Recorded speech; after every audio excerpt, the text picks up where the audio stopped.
This is a presentation of Northeast Streaming Sports.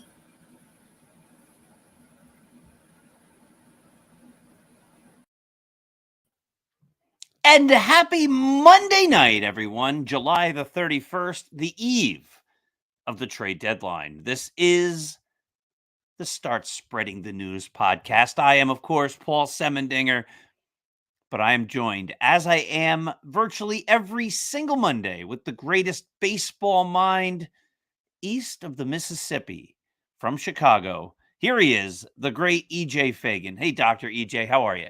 Doing wonderful, Paul. I as somebody who's written a lot of books, maybe this isn't so impressive, but as of about 4 hours ago, I have turned in my book to Oxford University Press. And so roughly 6 months from now, I'll be a published author. I can't wait. I think that's awesome. And congratulations to you. Thank you so much. Again, this book is probably not of too much interest to our fans, but I'm sure I'll mention it when it's getting closer to being out. Though I will just reiterate that my book is homework. And that's kind of what it's intended for. But it's exciting. It's a weight off my back, and I'm happy. It's done. You submitted it. That's great. Yeah. All right. So you want me to tell you a little story? I don't want to. No. I don't know. I want to upstage your story. We're gonna. No, that's the story. That's it. It's done. I spent the last week editing every word. It's painful, right? Right. Oh, painful. Yeah. But you just did a dissertation, a couple of years ago. Now you've got a published book. I mean, this is great. Well, this was the dissertation. And one thing that people don't tell you is that you're going to have to rewrite every word of it because the dissertation is usually pretty awful. And so I did that. And now it is done. And I think it's a great book. It's going to be a lot of fun once it gets out there. And now I got to design a cover and all that kind of weird stuff. So fun. So is this a book that our good friend Dr. Tevi Troy would be interested in? I think I might be sending him a copy. Absolutely. Nice. But not really a baseball book. I believe I used one baseball metaphor, which I wrote this morning for the conclusion or for the acknowledgments, which involved hitting a home run. Nice. But besides that, I don't think there's a baseball reference in the whole book. Well, you know what? That's okay too, because the life does not revolve around baseball. And EJ, if life revolved around baseball, specifically the New York Yankees, I think we would be miserable human beings right now. They're losing again tonight. And all right, so I think what I'm going to do tonight is I'm just going to throw these ideas at you, and you can either tell me I'm barking up the wrong tree, I'm out of my mind, or you can agree with me and say, Paul, I've never met someone who's as brilliant as you are. You are the greatest baseball mind of all time. We'll see how that all goes. Looks like we got a comment out there already. So we got Angelo again. I don't think that book would sell. People don't buy books about failures. If the Yankees somehow win this World Series, Brian Hoke will write a great book about it. But I don't think this Yankees team is inspiring a lot of books. Now, no. Unless they're horror films, like Dracula, Frankenstein, the 2023 Yankees, something like that, Return of the Zombies, The Walking Dead, or whatever. I don't really do that genre, so I can't really speak to it. But that's a great question, and I love it. So here's my first editor in baseball, by the way, did do that genre. When editing baseball was her day, was how she paid the bills, but her actual creative obsession was vampires. Oh, there you go. She wrote vampire horror when she wasn't editing at the time weird baseball magazines you find at the checkout counter at ShopRite. That's awesome. All right, so here we go. You are a manager of a baseball team, and you have a catcher, and your catcher says, "Yeah, my wrist hurts." And you say to him, play through it. And he says, yeah, I'm not really hitting. It's really tough. I was really a platinum glove last year. I had my best year ever offensively, but it really hurts. Play through it. Turns out after you have him do that for 3 or 4 months, the guy now needs season-ending wrist surgery. Okay, fair enough. People make mistakes. Then you have this big right fielder. All right, let's call him a former MVP. He's been injured for almost 2 months. And you get him ready by simulating some games, maybe playing 5 innings one day, hitting him fungos, not really a true rehab, because you have to rush him into the lineup. because you have to have him for this critical series, because you just have to think that this might be the turning point of the season and the Yankees might have a chance to beat a team ahead of them. So he plays as DH, and he plays in right field. Then in the critical third game, after you split the two games, you sit him. Well, I don't want to push him too hard. He's injured after all, right? So why? I mean, I'll defend them on that one. I think the hold Yankees on, have made hold on. a lot of bad And mistakes. then here's my next one. Tonight, Domingo Germán. That's a weird one. I don't understand tonight. He's hurt. He cannot pitch. He's the starting pitcher. He cannot pitch. He's hurt. He hurt his underarm, whatever that means. But he I wonder if he had like a lymph node thing or something. I don't know. I guess. So they call up a minor leaguer, Johnny Brito. He starts. He doesn't do well. And who comes out of the bullpen? The guy who's hurt. Tell me this makes any sense. The other two, I think the other two are entirely defensible, right? So, for example, Jose Trevino hurt himself in spring training, was actually pretty good in April. And by I think May 3rd or 4th, he has no PS over 700. Looks like Jose Trevino from last year. We're all worried about his arm because people are running a little more, but defensive numbers are pretty good. Whatever, right? Trevino's being himself. Since that time, so since he peaked on May 3rd. Since May 3rd, something acts up, right? And he hits 185 with a 482 OPS, right? Just absolutely awful. And ends up on net having one of the worst seasons of his career. You got to pull the plug earlier. I'm okay with playing, not getting his wrist surgery on April 1st because, you think maybe he can play through it and he'll be okay. But don't you go for they an let him MRI? play 2 Don't months. you do any of that kind of stuff at that point? And I mean, look, the way I understand it is like it was going to be a season-ending wrist surgery whenever he had it, and if he could tolerate the pain, he could keep playing through it, and eventually it got worse. But clearly, hold on again, it got worse. You're injured, and you're doing action. It's not like he hurt his ear. He hurt his wrist. He's a catcher. So I think the problem is that they didn't pull the plug quick enough. Not that they didn't eventually, not that they tried it, right? For a couple of reasons. First off, it wasn't clear on April 1st that Ben Worthett was ready to be a major league catcher. Hadn't played a lot in the last 2 years. He actually had the aneurysm in spring training, and so he wasn't able to play in the major leagues. And again, Trevino was good right off the bat. And I think this is a problem that isn't just Trevino. I think it's Anthony Rizzo. I think it's Giancarlo Stanton. I think it's DJ LeMahieu. Is the Yankees are willing to go 4 months of a veteran being bad before they bench him. And Trevino, basically, the way they're telling the story is like early July, the pain got worse. And so they eventually IL'd him. But the performance was really, really bad from May 3rd on. It was just a straight downhill climb. 100, batting 182 with a 482 OPS. His defense was fine, I thought, during that time. I don't think that was really the problem, but it wasn't hitting at all. And I think you have to much earlier realize you have a problem. Either you just IL him for 2 weeks or whatever to give him a chance to heal and see if he's better, or you eventually kind of pull the trigger and make that decision. Anthony Rizzo, same exact thing, right? Anthony Rizzo has been the worst hitter in baseball since his neck injury. I do not believe for a second that neck injury is unrelated to him being the worst hitter in baseball after being a really, really good hitter before the neck injury. I mean, he was having one of the best seasons of his career, starts to a season before the neck injury. And so how do you keep playing? How do you keep batting him third? He batted third tonight, right? How do you keep doing that when you're trying to win baseball games? Like, what are you trying to do? Jake Bauers, who I don't think is, the best player in the world, but he's got an 800 OPS. He's a lefty. He's better than Rizzo right now. Why isn't he batting third? Does anybody think that Rizzo is a better hitter than Jake Bauers tonight? No. Rizzo's not a better hitter than anybody. No, I mean, Rizzo is the worst hitter in Major League Baseball tonight. And until he proves otherwise. And that those stats, let's be fair, are inflated because he had a 4-for-4 game against the Kansas City Royals. Right. I mean, he he has batted He's the worst 100 hitter since that who game. has inflated stats. Right. I mean, like this is baseball. We all know that one game is not a magical turnaround, right? That baseball, in order to say that Rizzo's healed, it would take more time than that. But frankly, he should have been batting eighth before that. I'll take Anthony Volpe over Anthony Rizzo right now at the plate. Right. I'll take Isaiah Kiner-Falefa over Rizzo at the plate right now. Well, right now, everybody in baseball is Right. hitting better than Anthony Rizzo. And yet the Yankees are batting him behind Mendoza. Aaron Judge.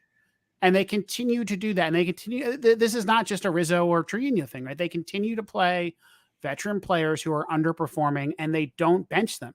They don't demote them. When he was healthy. Josh Donaldson was a number 5 hitter when he was healthy, and he wasn't doing anything. And he did last year. Right. I mean, you have DJ LeMahieu, who was batting really high up when he was going through a month and a half long streak. He's a little bit better now. I think he's deserves to be behind the lineup now. In fact, I think he probably should be first rather than fifth.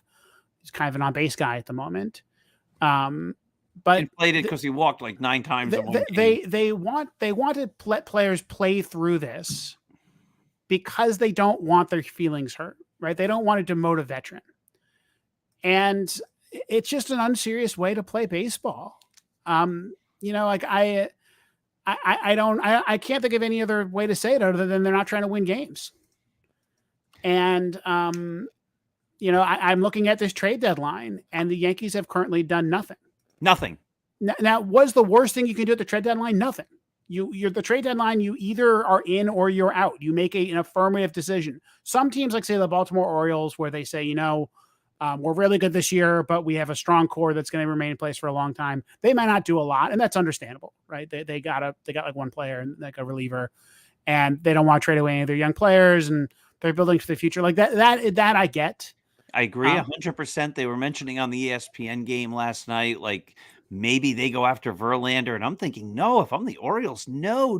I've got this great young core here. I'm building this up. This is the first step. I mean, it depends on the price for Verlander. I mean, they can afford him. A lot of young talent for Verlander. I think it depends on the price for Verlander. It appears the Mets are basically like playing a game where they say, you either give us a prospect or you take all of his salary, which is what they did with Scherzer. They took more than half of his salary, which is something the Yankees could do for a lot of players, by the way. A lot of them. And they got a really good prospect in return. But, the Orioles, they can afford to just pay Verlander. Right? I mean, like, he's going to pay as much as the rest of their team, but, like, that's still not that much money. They could still afford him. They could sell out Camden Yards very easily with a World Series. Oh, that'd be fun for them. And so I suspect that maybe they will be in on Verlander or whatever. But my point is that by doing nothing, the Yankees are just surrendering, right? They're just not making a decision. I think they have this attitude that they're the Yankees and so they can't sell. But the Red Sox are selling. The Mets, who spent $100 million more than the Yankees this season, they are selling. This is what you do. This is how you play. This is how you manage a roster. This is how every other team in baseball works. The Yankees aren't special. They're not this magical team with ghosts and whatever, right? Like they don't have an advantage over the rest of the league other than that they have a little bit more money than a lot of teams. Like they are just a baseball club and they have to obey the physics of baseball. And the physics are when you have a team that needs to rebuild and you have a bunch of pending free agents, you're not going to make the playoffs, you sell and you get prospects for them. And you open up spots for young players to show you what they have. And then because you have $1 billion or whatever, you can run a $275 million payroll, you sign a bunch of free agents and you start again next year. You don't have to be the worst team in baseball for 5 years like the Orioles and get like 4 number 1 overall picks and have them all be amazing, right? That would be nice. But that's not how the Yankees are ever going to work, nor would I ever want them to. But they can say, Harrison Bader, maybe if we like you, we'll resign you after the season. But for now, you're going to get a prospect for us. Or they could say, I don't know if any team's taking Anthony Rizzo right now. But you could say, hey, I'll take half of Anthony Rizzo's salary if anyone will take him. And then you play someone else at first place. You call up, Tyler Hardman, Andres Chapro, someone like that. You say, Oswald Peraza, we're not going to send you down. We're going to bench DJ LeMahieu or trade Gleyber Torres to free up a spot so you get to play every day. You manage for the future, and that would be fun, right? Like I would enjoy watching those baseball games if I got to see what Esteban Florial has after having so much success this season, or if I got to see Jake Bauers auditioned for first base next year. You go down the list. Or Ben Rortvedt. Let him get the majority of starts, starting against all righties, and let's see what Ben Rortvedt has. But they're not. They're playing Kyle Higashioka every other game, and frankly, he's hitting well, so I'm not actually that annoyed with but that. Look, Higashioka's like 32 years old. The He Yankees are at the point, right, where all these guys, almost all of them, are not part of the future. And instead of saying, let's try to make 2024 or 2025 better, they're doubling down. The thing is, they're not doubling down. If they were doubling down, I'd be okay with it. No. They're doubling down on the status quo. They're doubling down on the first baseman in 2024. Well, but Anthony Rizzo. I mean, I think we're the definition of doubling down we are working on here. I'm thinking of an actual blackjack table, but like they're just holding. They're holding with a 14. Yes, no, we're not with a 14. 11. I don't know. They're holding with an 11. Analogy. And they're just waiting for the dealer to bust, and the dealer's not going to bust because they have an 11. I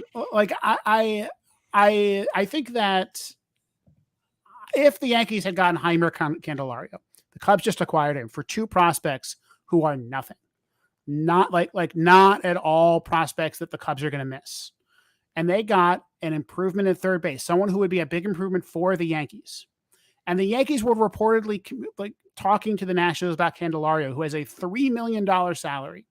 And they said they need the Nationals to take Candelario's $3 million salary in order to trade for him. What the hell is that? Yeah, they a couple of years ago when they got Rizzo, and I forget who else at that point, Gallo, I guess, or whatever. They got them because they didn't cost them any money. Is the Yankees interest? They played Rougned Odor for a full season. Yes, because of replacement level ball because he didn't cost them any money. So what's the Hal Steinbrenner in June said, I understand the fans are upset. I'm a little confused this year, being the third week of June, why they're upset, but they're upset, and that's going to get my attention. Everybody needs to know that we are working hard on all fronts to get this back on the rails and start playing the way we were for a couple of weeks in May. So hold on before you comment. We played well for a couple of weeks in May, right? But going back to last July, it's been a disaster. So almost a whole year at this point. I mean, everybody needs to know that we're working hard on all fronts to get this back on the rails. What did they do? So the blog post I'm working on right now is, I think I've really changed a lot on my opinion of Brian Cashman. Let's assume for a second that Aaron Judge doesn't become an MVP, right? That Aaron Judge is merely a pretty good hitter, like you would expect from any prospect kind of his caliber. He was not a top prospect. He was a late round pick who rounded into form at the very last minute and became one of the best players in baseball. That's just luck, right? Let's just assume it's just luck. He pulled the inside straight. Another casino analogy, right? So Aaron Judge was just the luckiest hit in the world. And I feel like Cashman has a job right now because Aaron Judge was this breakout player. But the more we learn about Aaron Judge, the more we learn that very little of it, other than acquiring him in the first place at the draft, really is to the Yankees' credit. Now, if you take Aaron Judge away from last year's team, maybe it's a wild card team, probably not. If you take Aaron Judge away from this year's team, we have seen that it is a far below 500 team. And so I think that if you take away that one really lucky once in a lifetime opportunity to get, one of the best players in baseball, and then last year have him have one of the best seasons of all time, I think the Yankees, I think Brian Cashman looks like a bad GM. There was Michael Kay had a tweet the other day, and what he said was I think that Brian Cashman will have 10 job offers the morning after he gets fired by the Yankees. Correct. And maybe that's true. I'll respond to that. But I don't think, I think the Yankees can do, just because he is a major league GM doesn't mean the Yankees can't do better. Yes. And so I replied to Michael Kay in that thread, and he was arguing with people. He did not argue with me because I wrote, that's great. I don't wish any ill will on Brian Cashman, but there comes a point in time when he's not doing a good job here. If another team wants him, I wish him all the best. That's great, but that doesn't mean he's the best GM for the Yankees in 2023, period. So what, another team will hire him? Okay. And look, if he has a magical last 24, like if they were waiting on the outcome of today's game, which looks like it's going to be a loss, and Do you have a score? and another loss, by the way, where they're only scoring one run, right? They scored 8 runs in one game against the Orioles. And I think other than that, they scored 3 runs or fewer the whole last week. Right. It's the top of the 9th. It looks like Tampa Bay 5 and the Yankees 1. And look, Aaron Judge has 2 walks. And I admit I was working on the book paperwork, which is worse than the book. And I was not watching the game. So I don't know if he's just getting pitched around, but he certainly was that first game against the Orioles. He did. And you were going to comment, and I cut you off. They rushed him into action, and then they sat him. I'm okay with that, just because, look, if Aaron Judge came back and he was 0 for 20, I'd say they rushed him into action and they should have rehabbed him or whatever. I mean, Aaron Judge hit a 450-foot home run on Saturday. I was okay with that. Right, but then he's got to play the next day. If he's well able to play, you got to play him. I mean, I think I think rest. I'm not a doctor, and I think that I think that there is a defensible argument to rest him. That doesn't mean that he should have been rested, that other teams would have rested him, but there's a defensible argument to rest him there. I don't understand why you don't pinch hit him. You could have DH'd him. Well, you could have DH'd him 2 games. You could have DH'd him Saturday and Sunday, or Friday and Sunday. If you thought you were going to have to sit him on Sunday, just DH him. Why? Yep. Why are you putting him in harm's way when the team is terrible anyway? It makes no point. It makes no sense. I don't think this really affects it. I mean, he's going to have surgery in the offseason. So, I just, the reason why I say play him is, so what if he tears his toe again tomorrow, yesterday, because he played 3 games in a row? Well, then the season's over either way.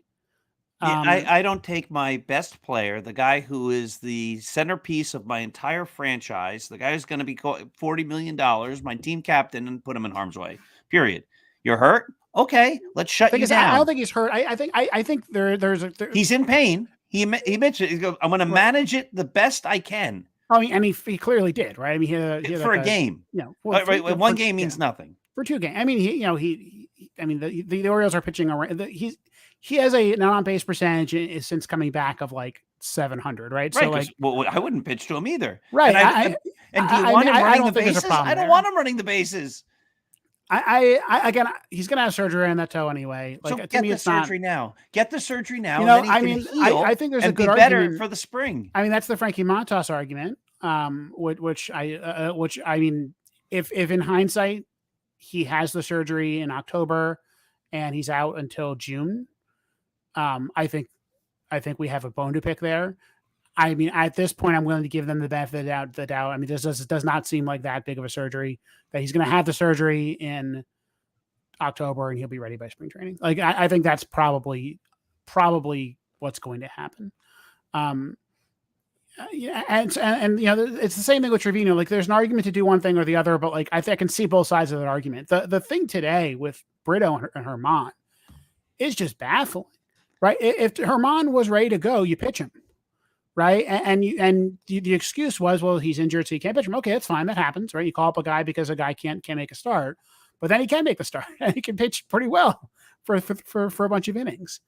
I don't know. I have no idea what happened there. And At what point is this incompetence? And it's just baffling. And it's just, they don't have a leadoff hitter. They don't have a left fielder. They don't know what they're doing. They're clearly flailing. Right. And it's tough to watch because I don't want to blame Aaron Boone, actually, frankly, for a lot of this stuff, because I think it's probably more related to the organization as a whole. But it's large. It's indefensible. It is a poorly run organization. I think it's been very clear this season. And again, I think that if Aaron Judge didn't have a 10-win season or an 11-win season last year, it would have been apparent last year as well. Angelo commented here that they're 101-99 of their last 200 games, which is a lot of games. Average team over their last 200 games. And that's with Garrett Cole pitching like an ace. That's with a really strong bullpen. And that's with Aaron Judge playing a lot of those 200 games. And this is still a 500 team. It is hard to put together a team that bad. The Yankees have an offense roughly equivalent to the Oakland Athletics this year. And that's with Aaron Judge playing games, but roughly equivalent to the Oakland Athletics this year. And the Athletics are trying to lose. They're trying to be so bad that they can, not have any fans in their stadium and it won't look as bad when they move to Vegas. And the Yankees have assembled roughly the same offense. How long does the owner put up with this? I mean, look, if I was the owner, I would have fired Cashman last year. Yeah. Okay. So as Yankee fans, how long? None of us like sitting here saying this. What are we going to do? We're captive. We're stuck. I'm still going to watch the games. Are you still going to watch the games? Of course I am. And I have a Yankee blog. We put 4 articles up every single day. I have a podcast here. Got a thing on Saturday. They're selling out games. They're selling out. They sold out against the Kansas City Royals. Yes, there's a difference. I don't have to pay to go see them. I'm not paying for Peacock. I'm not paying for Apple TV. I'm paying for MLB TV, right? I pay them $120 a year. Yeah, I'm not. And I'm not going to the stadium. They're not getting my money. Your cable package pays them money. Yeah, of course they do. Yeah, but I'm not paying extra. I mean, I'm going to still root for the Yankees. I want them to play well. I want to be excited by them. I'll read articles about them, but I'm not paying them anything extra than I normally would. I'm not buying tickets. I'm not going in there because frankly, they don't deserve my money. How do you persuade an authoritarian? Right? You have an authoritarian government. You have a king, an absolute monarch. How do you persuade them to change? Well, they stop going to his game, I guess. Well, I mean, that's one thing, right? I think that protest is often effective, especially when the authoritarian doesn't have the ability to kill you. And so, I think if those who do go to the games, make your voices heard, right? Shout fire Cashman.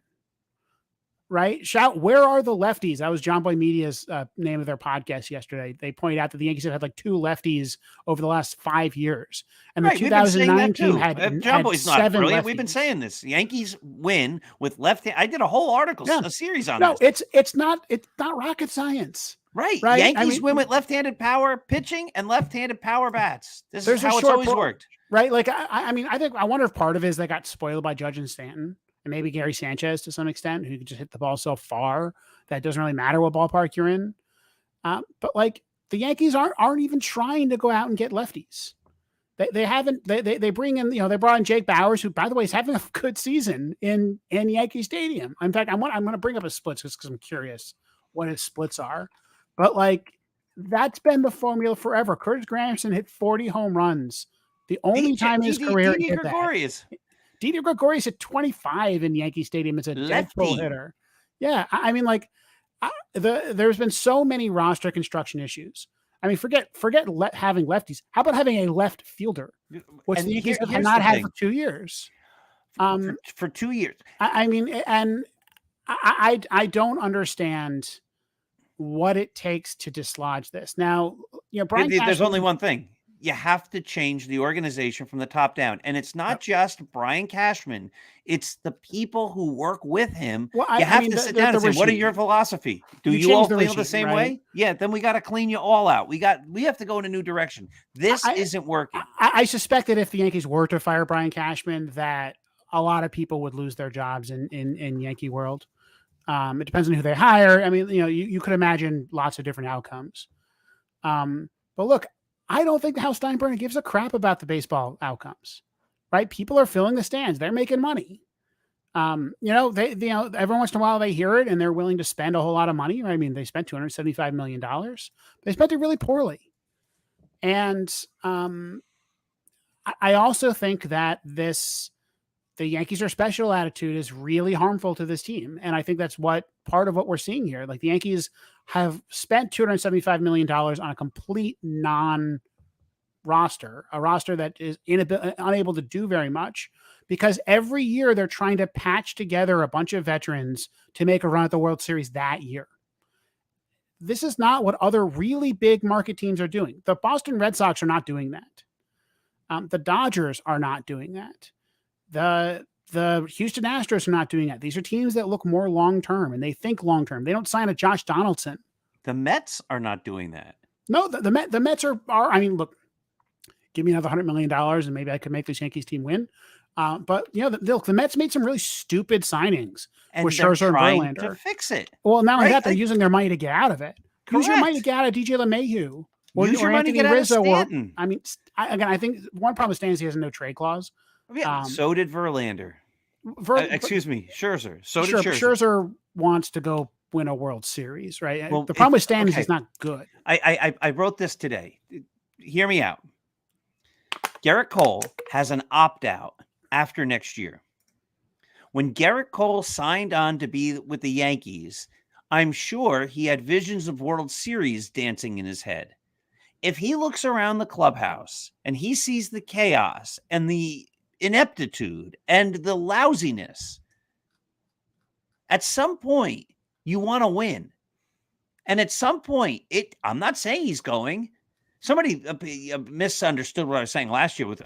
I kept saying last year, we don't know that Aaron Judge is coming back. I'm not saying he's going. I'm not saying he's staying. How do I know? I'm not Aaron Judge. I'm not Garrett Cole. But the Yankees really need to have a sit down with Garrett Cole and say, are you going to opt out? If we have a bad year next year and it looks like this at the end of next year, are you going to stick around?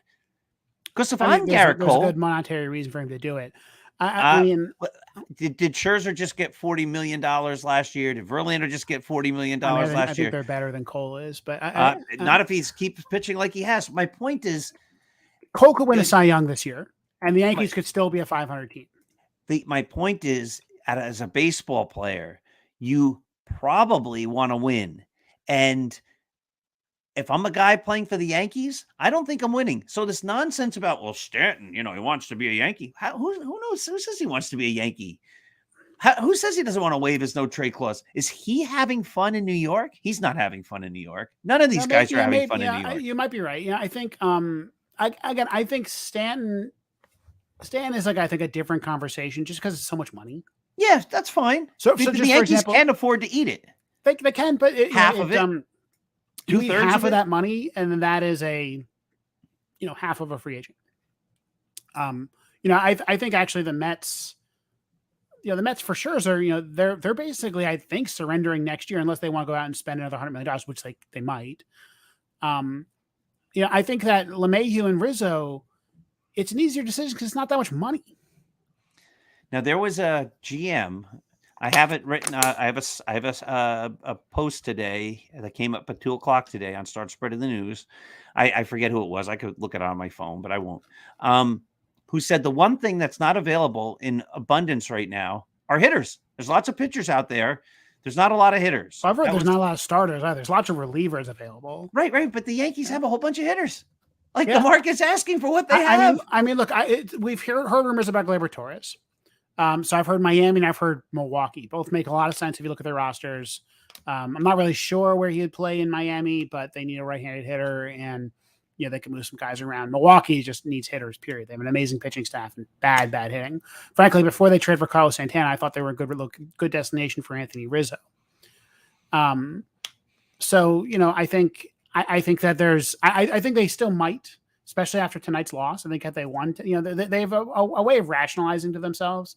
So had they won today, I think it's possible that they could have, they could have decided to buy or whatever. After today's win, they're 4.5 back. You're starting to look actually far back of the wild card.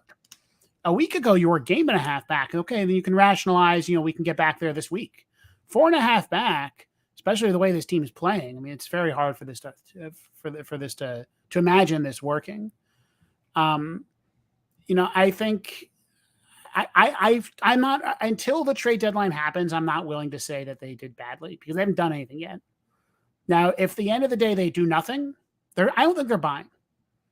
Right? All the guys to buy, what are you going to buy? They're all gone, right? You had, all of the hitters that they were connected to have been traded. Cody Bellinger, by the way, is off the market because the Cubs are good again, and so the Cubs are going to try to win, and so they just bought Heimer Candelario. In fact, there's not a lot of teams selling, frankly, who have anything worth it to sell. So you're right. You could get high prices. I wrote a post this week basically making the supply and demand argument that every time another team decides to buy, that it makes more sense to sell. Not just because prices go up, you can get more for what you have, but also just because the wild card gets more competitive. So like you're gonna have to compete against the Angels, who have added like 5 good players, and have Shohei Ohtani popping off, and have Mike Trout coming back at some point in September. That's not easy to. The Yankees don't look favorable to them. Yeah, they have Nestor Cortez and Judge coming back, but the Yankees don't look like a team that's going to be able to compete against them. And so you sell. And so, if you really think Harrison Bader has a future in New York, let him, sign him as a free agent. I don't think he does, frankly. I've heard people say you should get Andrew Benintendi's contract, which sounds like a bad idea with Harrison Bader. But yeah, so we have a comment here. Let's see. If the Angels hold on to their lead, they will pass New York in the wild card standings. Yeah, I mean, that they're a better team than the Yankees right now, which is weird because the Angels are a historically badly run organization. This morning, after the game last night, the Yankees, there were 15 teams in Major League with a better winning winning percentage than the Yankees, which means after yesterday's game, not including tonight's loss, I don't think it's quite official quite yet. Nope, it's over. Yankees lose 5-1. They were in the bottom half of all the teams in Major League Baseball. You've seen this for weeks. I've seen this for weeks. I'm sure Angelo has seen this for weeks. We have commenters on our blogs, writers on our sites. We've all seen this for weeks. How the Yankees can't see this, how they couldn't have seen this, how they didn't see this all imploding.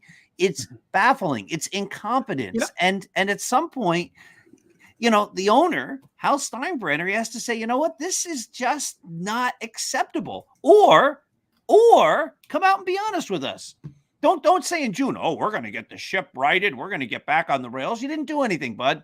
Right? And even if you do something tonight, big deal. You didn't get the ship back on the water or the train on the tracks. All you did was then sell everybody at the 11th hour. Oh, well, that's not getting the ship fixed.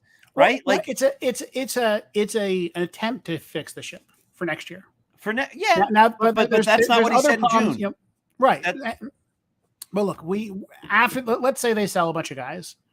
Not everybody, Rizzo and LeMahieu are still around, but they sell Torres and Bader and Wandy and whatever, right? Domingo Germán. I was convinced that Germán was scratched because he was in a trade today, frankly. Let's say you sell all of those guys. And you get back some prospects, nothing crazy. I mean, if you look at the returns for a lot of the prospects who've been sold, there's not many huge names players kind of coming back. The Mets got a decent prospect for Scherzer. But I mean, that's the trade deadline always disappoints a little bit with prospects. I was kind of looking at the Miami Marlins system, and there's a couple of guys who you could imagine, third baseman and Double-A who are having okay season that you can imagine the Yankees trading for. But there's not a big name prospect. You're not getting an Anthony Volpe back for Gleyber Torres, and I don't think you would expect to. But let's say they do that. We're still going to be talking about the problems that this organization needs to fix. Now, can they fix it? Here, let me give you the optimist take. Before we were pointing out that the Yankees have developed like one hitter every 5 years, the line was the Yankees haven't developed a starting pitcher other than Chim-Ming Wong since Andy Pettitte. So the Yankees go 15 years without developing a starting pitcher. And they frankly, if you look at some of the bullpen that they put up in the 2000s, Mariano Rivera was doing a lot of work in that bullpen. They were not great bullpens. They were Mariano Rivera and like one good setup guy and then no one else. The Yankees bring up guys like Phil Hughes, Ian Kennedy, Jobber Chamberlain. They all have major league careers, but they're not great. Kennedy ends up being a pretty good reliever. Hughes probably should have stayed a reliever. It ends up having one good season with the Twins, and that gets him a big contract, so he sticks around for a little bit. Not very good, though.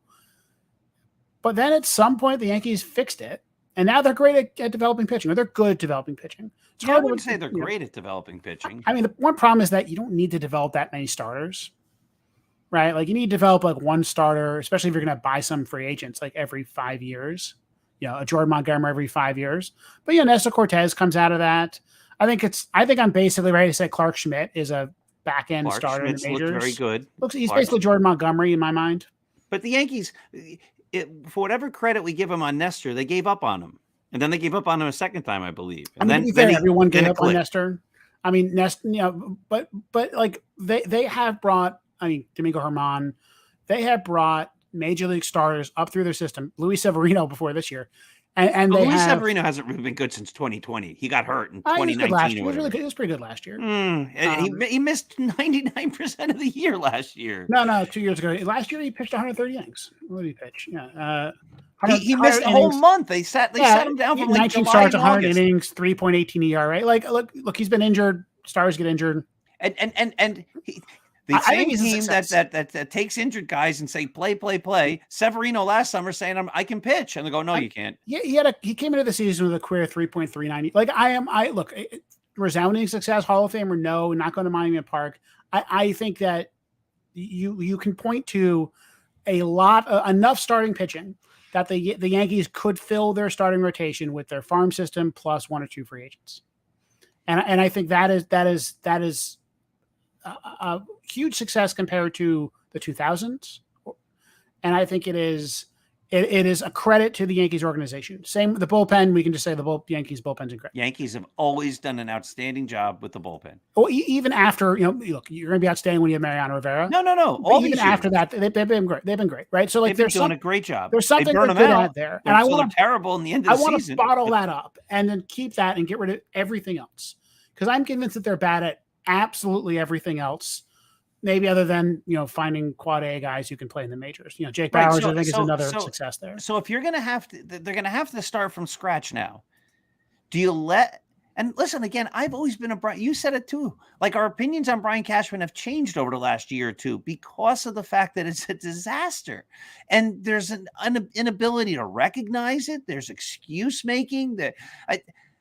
I think the thing that was the tipping point for me last year was after the Yankees lost and Brian Cashman then said, it's not the results, it's the process. And we really have a good process. When you're looking at the process going, the process is bad.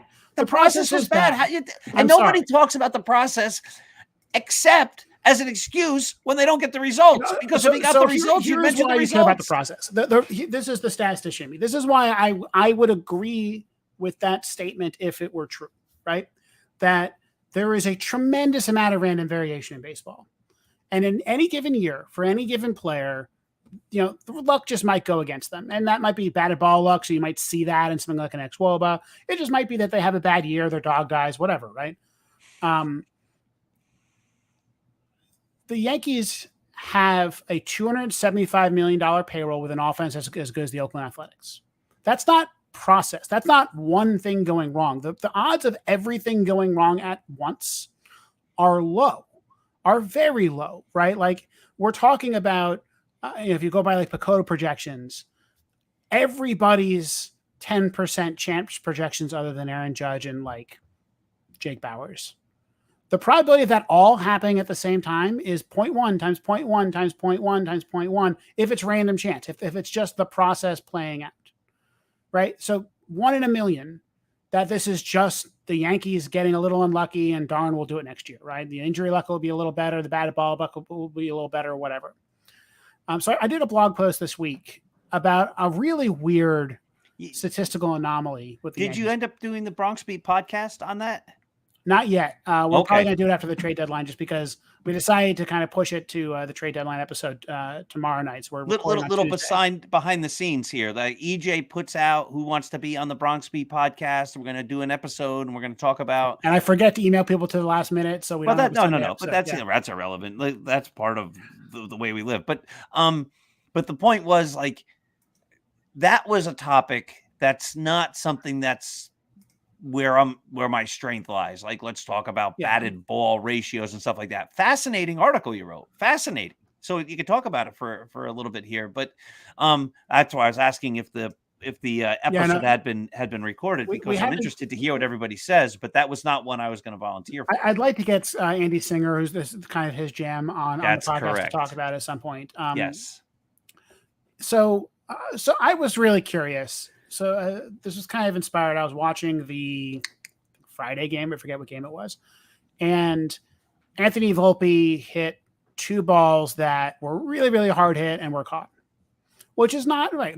Sometimes it just happens. We all know baseball, but it feels like that's been happening a lot to the Yankees. The Yankees hit the ball hard and Statcast says it's a 400, expected batting average, and it gets caught. And I think we've all kind of had that feeling. I don't think this is revolutionary. I don't think you need Statcast to tell you that it feels like the Yankees are not hitting the ball, are not getting everything out of hitting the ball hard. And one thing I wrote a few weeks ago was this idea that after Dylan Lawson was fired, hit strikes hard is not a great strategy always, because hitting the ball hard doesn't have this linear effect on outcomes. That at some launch angles, hitting the ball hard is great, but at other launch angles, it's either detrimental or it doesn't matter. That, if you hit a line drive, it doesn't really matter how hard you hit it. And so I decided to kind of look into this a little bit more. But I knew that kind of launch angle exit velocity interaction wasn't what's going on, because xwOBA accounts for that. They understand that it's not just a linear relationship, that different combinations of launch angle and exit velocity yield different outcomes. So that's not what was going on. So I decided to run the numbers, and there's a lot of basic social science tools that we have, and one of them is called residuals. All that means is you look at two variables, and you predict that the two variables have the straight linear relationship. Let me see if I can look, go the right way with the reverse camera. The straight linear relationship with a variable. Hit the ball hard, you increase your velocity by 2 miles per hour. Therefore, you get a batting average of 0.5 more, 0.05 more, whatever, right? That's a normal relationship. That's a normal linear relationship. And the thing about xwOBA is we have the actual thing it's trying to predict. It's trying to predict wOBA. It's trying to predict how good your batted ball outcomes actually are. And if that was a perfect prediction system, everybody would be exactly their expected wOBA. Of course, it's not. We all know this. We know the role that positioning plays in baseball, the luck plays in baseball. And there should be some random chance, right? So any given year, some team is going to do a little better than their batted ball suggests. Some teams are going to do a little worse. So if you look this year, like the Cincinnati Reds and the Arizona Diamondbacks are just killing it, are way luckier or doing way better than their batted ball luck would suggest. That's normal. That's what happens sometimes when a team gets hot. Some of it's luck, batted ball luck. But if the Reds did this for 3 years in a row, if they were way better than their batted ball luck 3 years in a row, I'd say they're doing something special. Mm-hmm. Right? They have figured something out. Right. For 1 year, it's random chance. But they're better at hitting the ball where fielders aren't, or something like that. So I looked at the numbers, and the Yankees are the worst team in baseball at performing to their batted ball buck over the last 3 years. And in fact, this year, 2023, they are the worst team of any team over the last 3 years compared to their batted ball expected outcomes.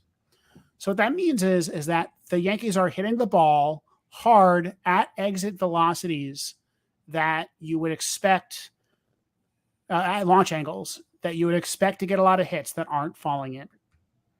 So why? If it's 3 years in a row, it's not luck. It's a trend. Mm-hmm. The 2021 Yankees were also really bad at this. Now, one problem might be that they're breaking Statcast. Essentially, they hit the ball so hard that you can't hit a home run. A home run at 420 feet counts the same as a 450-foot home run.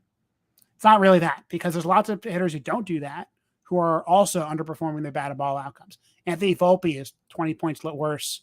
His outcomes are 20 points worse than his prediction. Josh Donaldson, who hit the ball hard but not 450 feet, or not often 450 feet, was much worse. I think was the worst performing baseball batter in baseball compared to his predictions. I can go down the list. It's basically every single Yankee batter is doing worse than expected. And that's kind of where I stopped the blog post, because I don't know why. I don't know why a team, how you can, there's one way you could do this, which is speed. You can be really, really slow. Or really, really fast. That's one way to overperform your projection. I actually did some research years ago where I basically found that a big change in sprint speed, it will raise your xwOBA a little bit, not a ton, but a little bit, like 5 points basically. But that's not the Yankees this year. I think the Yankees this year are actually kind of fast, or at least they have a lot of fast-ish players. I think the 2021 Yankees, they were pretty slow, but it's all the players, the fast players, just the slow players. It's Anthony Volpe and Giancarlo Stanton. So I don't think that's what's going on. I have a couple of theories. So I'm interested. Let's hear 'em. First, I think maybe the Yankees are really easy to defend. So defensive positioning is one way to beat ex-Woba. All right, so let me just break this down. A guy like Wade Boggs, Rod Carew, Ichiro, whatever, it's hard to defend them because they use the whole field. Not hard, really, to defend Giancarlo Stanton for the most part.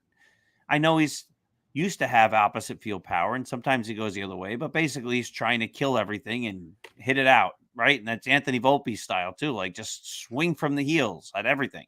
So what you're saying is, for some hitters, for some teams, there may be a player or a bunch of players who, odds are 60% of the time you're going to hit the ball into this location. We're going to play the odds and put our defense there. For the Yankees, it might be more like 80% of the time because they pretty much do the same thing. I mean, I don't think it's like a shift thing. One, the shift is not anymore. No, but you still position your players in spots. I think that they're on my theory right now, and I haven't been able to test this because ballpark effects are really strong for this. But StatCast is a stat which is basically distance from home plate for each fielder. So how many feet away from home plate is the left fielder? And it's kind of hard to tell because, again, this is all very ballpark dependent. So, for example, the right fielder is never that far from home plate because in Yankee Stadium, because right field is very small. But my theory is that the Yankees picked, especially outfielders, but maybe infielders too, are able to play farther back because they know the Yankees aren't going to bloop a single because every Yankee is trying to hit the ball 100 miles an hour every time out because that's been their mantra for 7 years now, which is hit strikes hard, hit the ball hard, exit velo, exit velo, exit velo.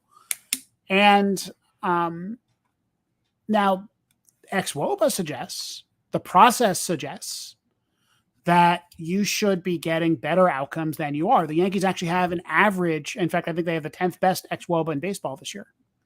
So, really good. The 10th best combined with good pitching, they'd be a pretty good team. But they have I think now 4th worst actual Woba. So that gulf could either be luck 3 years in a row, which is very unlikely. Bad luck.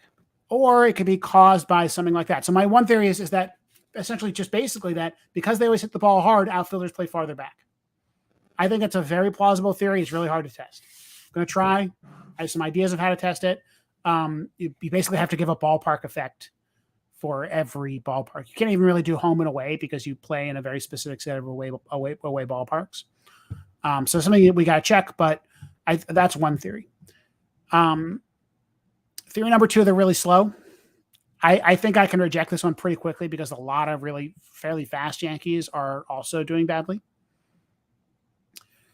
Theory 3, I don't even know what I wrote down for theory 3, but I had, I have one other way to kind of try to explain this, but I don't think I was very happy with it. The other way I tried to explain this was, Yankee Stadium.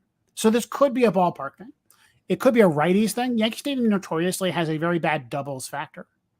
So there's always a trade-off in any ballpark. You move the fences back, you get fewer home runs and more doubles and triples.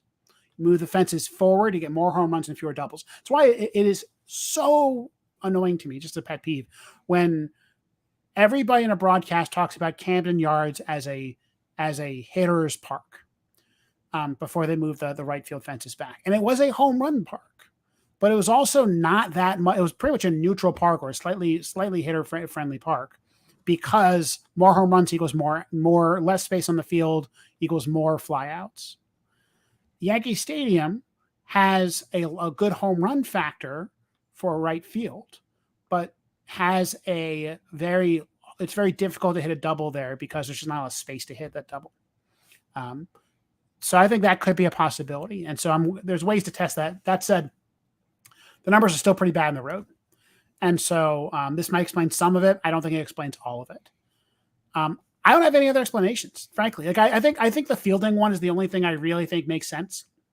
There could be something about StatCast that I'm getting wrong. But I don't think I am. And so maybe, here's how I'm going to test this. There's going to be 2 ways I'm going to test it. I have 3 ways, actually. One thing is I'm going to take all major league hitters, not just the Yankees. I want to look at all hitters. I want to predict that gap between ex-Woba and Woba. I know speed predicts a lot of it. So that's the first step. After that, though, well, now let's start adjusting for example, ballpark or positioning. Or let's just look at the players let's just observe the players who have those really big gaps between outcomes and what's estimated and see if we can just see any patterns. I mean, that's kind of the first step in any real data science. Just look at the data. And then I'm going to do what we call, this is the really nerdy stuff. 5 minutes left in the show, the really nerdy stuff, distributional analysis. So here's my just theory. Because it's nerdy stuff, we're down to 4 minutes. 4 minutes. Here's my theory. So most major league hitters, they might hit it here, 70 miles an hour. They might hit it 110 miles an hour. And there's a wide range in between. That would make them hard to defend. Because if you hit within a wide range in between, a ball could bloop, it could be a soft ground ball, it could be whatever. Right. So you have to play kind of in the middle. And so therefore some balls get through that wouldn't get through if you were playing otherwise. A player who has on the very low end, always hitting for low exit velocity, fielders are going to play in. Giancarlo Stanton, they're going to play at the wall. They're going to stand on the warning track because they know that he's probably not going to hit a bloop single. And so they're going to try to cut off the doubles. And they know if he hits a home run, they're not going to, they don't have a chance at that anyway. And so my theory is that the Yankees are going to have a very tight distribution of exit velocities. It's going to be high. It's on average, I think, the 5th hardest hit in baseball. And that's with IKF and, like a lot of players on the team that don't hit that hard. But I think they're going to be high, but they're going to be crowded. They're going to be very narrow, which would explain this, which was what you would expect with this philosophy of hit the ball hard every time. And I think that's going to, in retrospect, I think it's going to tell us a lot about why Gary Sanchez wasn't that successful. Always hit the ball hard, easy to defend. The shift is also part of that as well. Go for it. All right. So to wrap up the big picture here, you're going to spend a lot of time figuring this out because you care, because you're a fan, and we're interested in this kind of stuff, and we're interested in why the Yankees aren't winning and where's the problem. To finish the whole incompetence or uncaring or lack of attention to details or bad process or whatever you want to call it, the Yankees should be doing this, and they should have figured this out already. You would think that that's their industry, that's their job. They should be thinking like, why isn't it working? How come we have the hardest hit rates and things aren't working? And this is part of the problem. And I think this is why, again, we've been Brian Cashman supporters, but I think you have to say, you know what, from the top down, this thing isn't working anymore. EJ, tomorrow, the deadline ends at 6 p.m. We're going to have wall-to-wall coverage on Start Spreading the News starting in the morning. We'll have all the rumors, the trades, the analysis all day long up until game time. But we're done for tonight here. We did a lot of analysis. We did a lot of thinking, a lot of talking, a lot of complaining. But the Yankees deserve a lot of complaining. Everybody, thank you for watching. This has been the Start Spreading the News podcast.